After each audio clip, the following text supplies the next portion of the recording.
Hi friends, स्वागत है आपका हमारे यूट्यूब चैनल नॉलेज स्टॉक में, जहां हम पढ़ रहे हैं प्रश्नवाची 5.2। तो आइए वीडियो को स्टार्ट करते हैं। तो प्रश्न नंबर 11 दे रखा है, AP 3, 15, 27, 39 का कौन सा पद उसके 54वें पद से 132 अधिक होगा। तो एक श्रेणी दे रखी है। अब प्रश्न अनुसार, अब जो प्रश्न में बोला है हम उसके अकॉर्डिंग सवाल को सॉल्व करते जाएंगे। तो प्रश्न अनुसार अब देखो, एक श्रेणी दे रखी है। तो आप सभी को पता है कि श्रेणी का जो पहला जो होता है वो प्रथम पद होता है। तो प्रथम पद जो होता है उसको हम ए से डिनोट करते हैं। तो प्रथम पद जो है ए, कितना है, 3 है हमारे पास में। अब देखो, सार्वंतर कैसे निकालते हैं हम। तो सार्वंतर जो होता है वो होता है हमारा A2 में से हम A1 माइनस करते हैं। अब इस श्रेणी में जो पहला पद होता है इसको हम A1 बोलते हैं, और दूसरे पद को A2, तीसरे पद को A3, चौथे पद को A4। तो यहाँ पर क्या है, A2 माइनस A1। A2 का मान कितना है हमारे पास में, 15 है, माइनस, और A1 कितना है हमारे पास, 3। तो 15 में से 3 घटाएंगे तो 12 बचेगा। तो D का मान कितना होगा, 12। सार्वंतर हमें मिल जाएगा 12। ठीक है। अब क्या करेंगे हम, प्रश्न में हमें क्या बोला है कि कौन सा पद इसके 54वें पद से 132 अधिक है।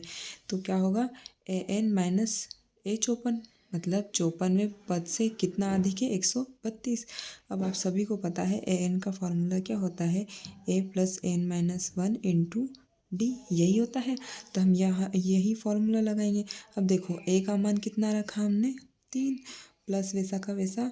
एन हमें यहाँ नहीं पता है तो एन वैसा का वैसा रहेगा, माइनस का 1 भी वैसे रहेगा। अब डी कितना है हमारे पास में, 12। अब देखो, माइनस वैसा का वैसा है। अब ए 54 दिया है। अब फिर ये यहाँ पर भी हम वही फार्मूला लगाएंगे। ये फार्मूला होगा A plus N minus 1 into D होगा। तो अब देखो, ए कितना है हमारे पास में, ए हमारे पास में 3, और प्लस वैसा का वैसा। अब देखो, यहाँ पर ए के पद में एन होता है। अब यहाँ पर ए का मान कितना दे रखा है हमें, 54 दे रखा है। अब 54 माइनस का 1, और डी का मान हमें पता है कितना, 12 बराबर 132 चलेगा। अब क्या करेंगे हम, अब यहाँ पर देखना, 3 तो वैसे रहेगा, प्लस अब क्या करेंगे हम, इस 12 का गुणा इस ब्रैकेट से करेंगे। तो 12 का गुणा हम एन से करेंगे तो 12n हो जाएगा, माइनस वैसा का वैसा रहेगा, 1 का गुणा हम 12 से करेंगे तो 12 हो जाएगा। ठीक है। अब यहाँ पर माइनस वैसा का वैसा रहेगा, 3 भी वैसे ही है, और प्लस। अब देखो, 54 में से 1 घटाएंगे तो 53 बचेगा, और गुणित में 12 बराबर 132। अब देखो, प्लस का 3 माइनस का 12, तो क्या होगा, घट जाएगा। अब 12 में से हम 3 घटाएंगे तो कितना बचेगा, 9, और काय का, माइनस का, और 12n वैसा का वैसा रहेगा। मैंने इसको आगे लिख लिया है। ठीक है, माइनस वैसा का वैसा। अब क्या करेंगे, ये जो माइनस है इसका गुणा हम इस ब्रैकेट में करेंगे, तो चिन्ह पलट जाएंगे, जो प्लस में वो माइनस में हो जाएगा। तो माइनस का 3 वैसा का वैसा रहेगा। अब यहाँ पर देखो, 53 का गुणा हमने 12 से किया तो 636 होगा, और 636 होगा। अब ये माइनस का गुणा हमने प्लस से किया तो माइनस हो जाएगा, तो माइनस का 636 बराबर 132। ठीक है।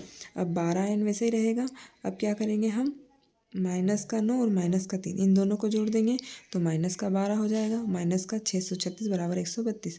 अब ये जो 12n वाला पार्ट है हम इसको इधर रखेंगे, बाकी जो बिना n वाले हम इसको बराबर के इधर भेज देंगे।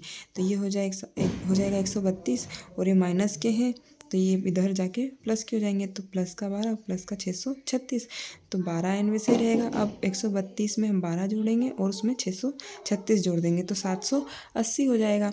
अब देखो, ये जो 12 है इसको हम इसके बटे में भेज देंगे, तो n बराबर कितना होगा, 780 बटे 12। अब इसको हम 12 से काट देंगे तो ये कट जाएगा 65 बार, तो n बराबर 65 होगा, अतः 65वां पद होगा। मतलब प्रश्न में हमसे यही पूछा था।